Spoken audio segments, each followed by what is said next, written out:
It's just great to be here tonight, and I haven't read in Ottawa for a while, and I've read at the Tree reading series before, and we've always had just a wonderful time, and I thank you all so much for coming. I really enjoyed the open mic readings, and I've always enjoyed the Ottawa poetry community and seeing poets, familiar faces, but seeing lots of new emerging poets come on board too, and really enjoyed what I heard tonight. And yes, it's very nice to be back in Canada after the Edinburgh Fringe, reading with some Canadian poets in August. And tonight I won't have to explain that Trump is not our prime minister, and etc.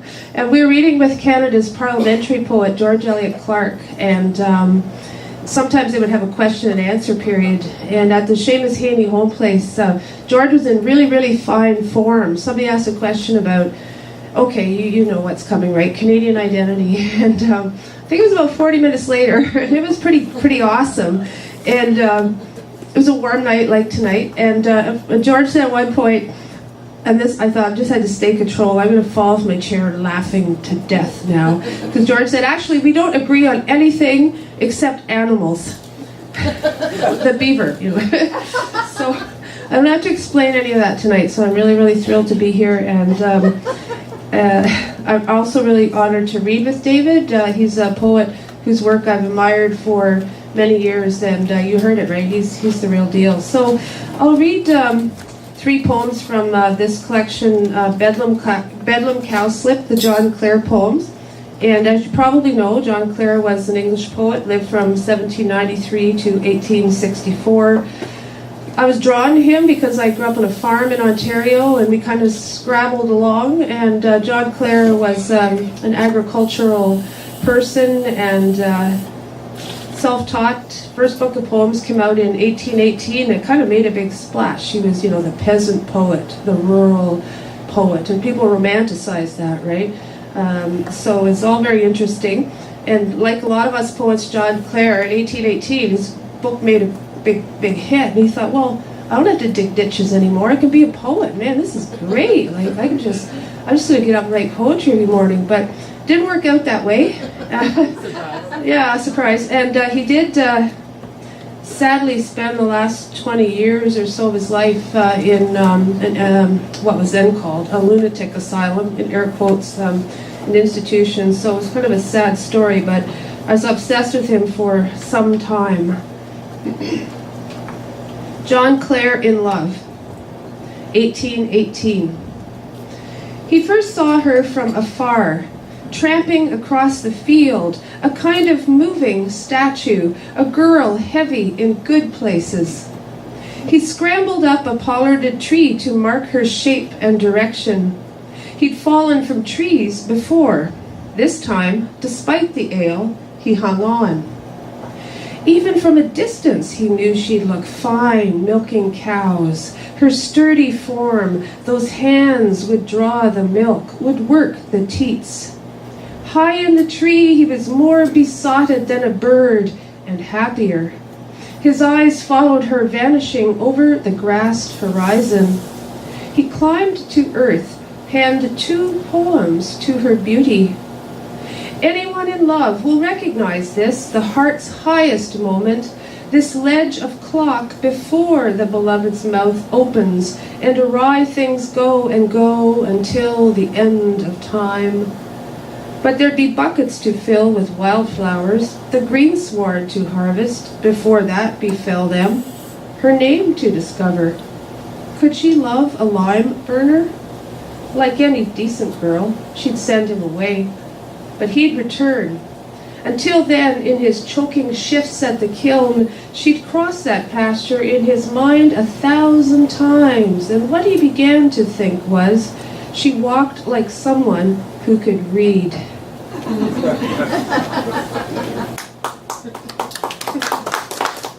Thank you.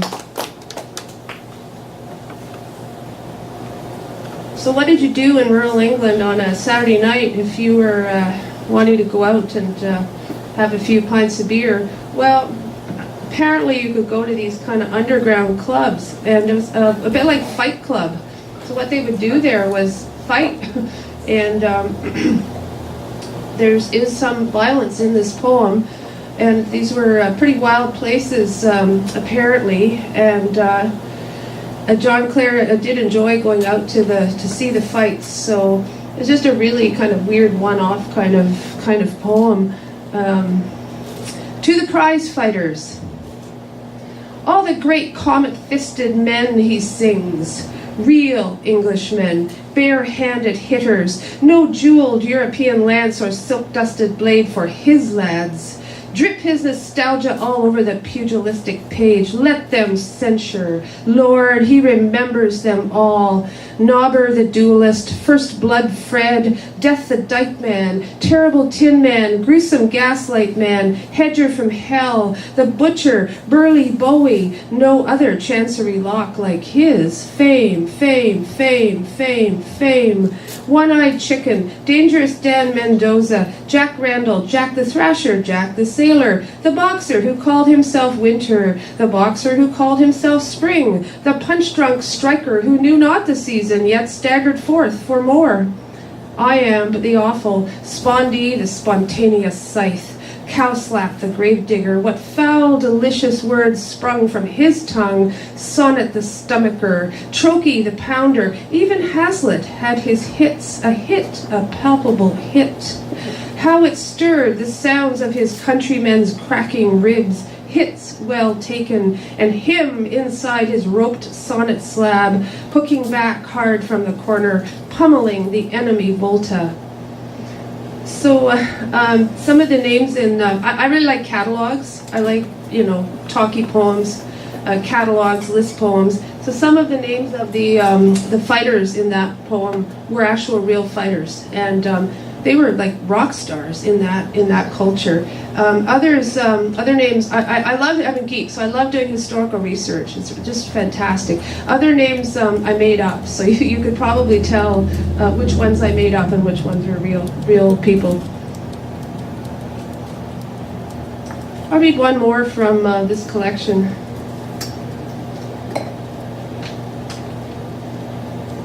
I feel like at that time, surprise, surprise, that maybe the poets were a bit competitive with one another, but the real rock star, of course, of the day was Byron. I mean, he just moved in a whole other kind of world, right? But Clare, I think, was a little bit fixated on John Keats, and the two never did meet, but this poem kind of plays with that notion of a celebrity that you kept kind of missing. Another brush with Keats. Still no Keats, though close. His doctor. The doctor of Keats plans to study my head. To have the same medic, though not the same ailment, is something. The first time I did not meet Keats, he scribbled an address, not mine, on one of my letters. To Keats, it was simply scrap paper. To have the same publisher as Keats is something. The second time I did not meet Keats, he was dying, though sent his opinion of my poems. It should not take 20 lines to describe the grass, in so many words. The dying, I reckon, do not have that kind of time. The grass, I suppose, must be grass, and be quick about it. Because Keats was dying, I wished him well at the wishing well near Sordy Well. Had he not been dying, I might have written, quizzing him on the nesting habits of his nightingale, and must everything be so Grecian? And to me it matters, the weave and on of grass, it matters. So those are 3 poems from the John Clare poems. And I'll change things up a little bit now. And it's hard shifting projects. Your head stays for a long time in what you've been absorbed in for the last, 8 years or something like that. But we do the best, we do what we can. And I've been obsessed for a long time with Franz Kafka. In particular, the story I'm sure you all know, The Metamorphosis. I just think it's an incredible piece of writing, and I can't read it in the original, so I've been nerdy enough to read various different translations and see how it's rendered. So I suppose that's behind a little bit of this.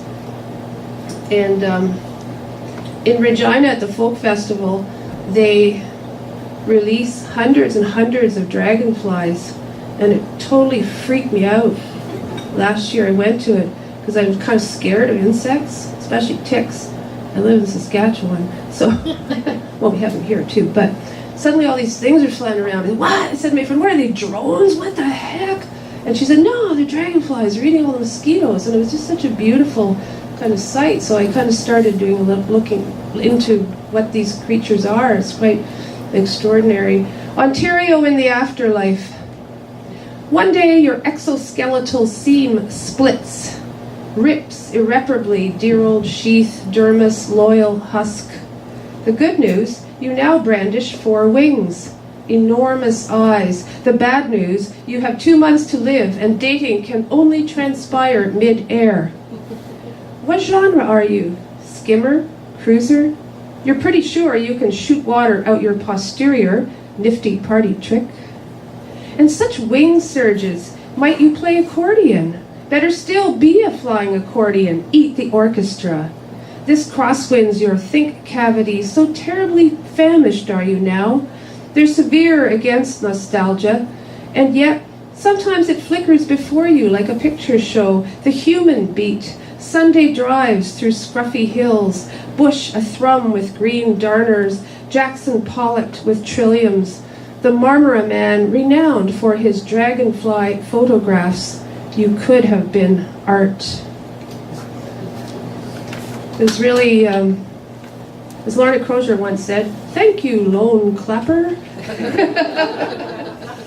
Really, really gorgeous today to come up on the bus from Toronto, like as the trees are turning now, and come up through Alberta country. I kept taking pictures out the windows.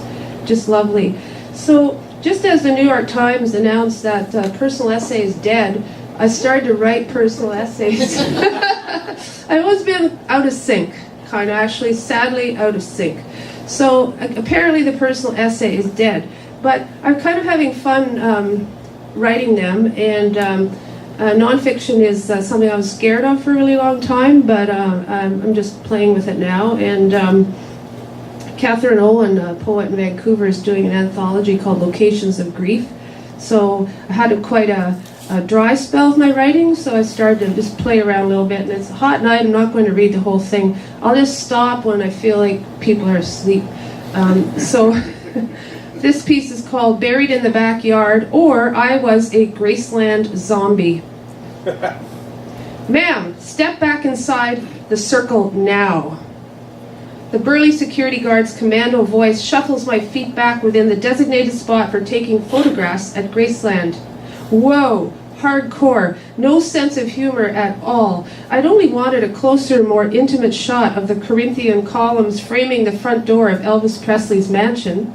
I traveled all the way from northwestern Ontario to view the king's fabled home. Hadn't seen any harm in wanting to individualize my experience with photos from slightly different angles than the million other identical tourist images shot from inside the circle. I've always been a photography hound dog, nothing but a hound dog. But Graceland security didn't share my vision. They have suspicious minds. I'd worn blue suede shoes for this visit, but my fashion choice garnered 0 brownie points. Graceland isn't about self-expression or artistic uniqueness or intimacy. It's about distance and voyeurism. Besides, the security dude was armed and serious. Graceland is about obedience, conformity.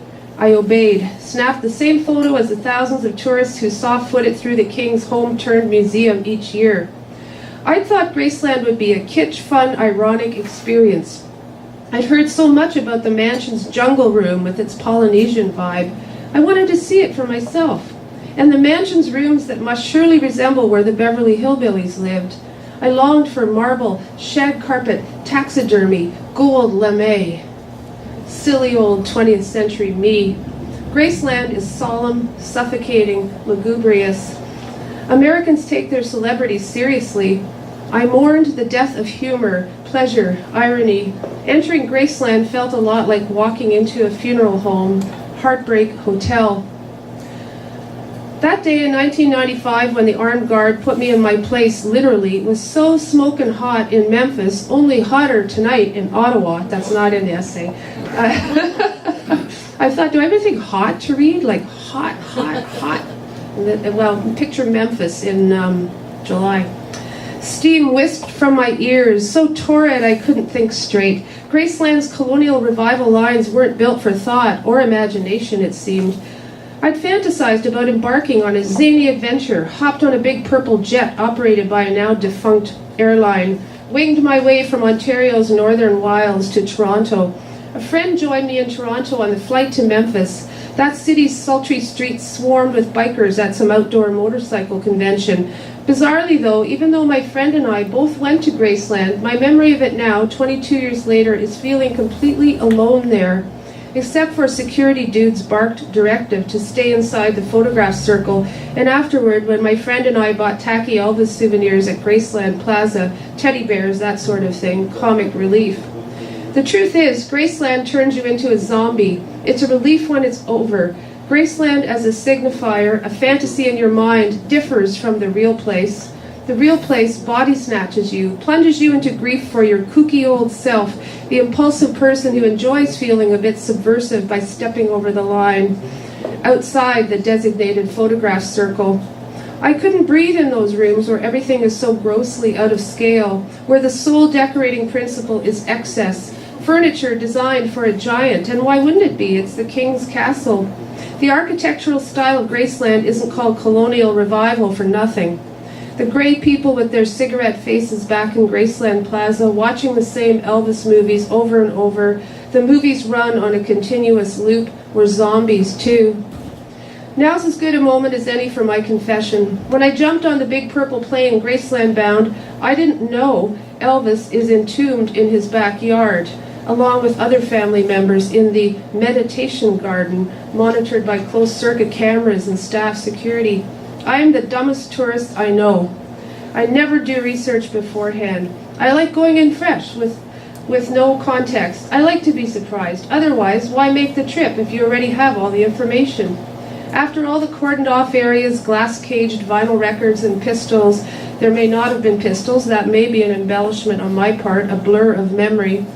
It felt refreshing, despite the heat, to step outdoors. There was this nice swimming pool, and beside it, Presley graves. Other tourists stood, tearful, beside them. Several cried. Maybe I'm lousy at collective mythologies, but my only reaction was aesthetic. How bizarre, the optic, the sheer strangeness of the juxtaposition. Swimming pool, cemetery. The concept of taking a dip beside celebrated human remains. But a zombie wouldn't mind that sort of thing. With heavy surveillance everywhere, I sure wouldn't be dipping my blue suede shoes into that chemical perfect aqua water. I stood in the meditation garden with no clue of what I was meant to meditate on. The spectacle of capitalist excess I'd just witnessed, the outcome of a rags to riches narrative, Elvis's humble beginnings and where all that led, etc., the death of the 20th century, the cultural disconnect between American celebrity and my own identity as a Canadian, my own failure as a tourist. I've no definitive answer to the question of how mourning a celebrity differs from mourning one's pet or a loved one. Perhaps this is because of my own suspicious mind with respect to collective mythologies. Goodness only knows what those teary people were thinking as they stood reverently in front of the graves in Graceland's meditation garden. Perhaps how various Elvis hit songs marked epochs in their own lives, perhaps their own, all our own, shrinking hourglasses. I suck as a tourist. I couldn't locate grief in that garden. All I could think was how weird it would be to be buried in your backyard. And there's a bit more, but I think I will stop there. So thank you very much for listening.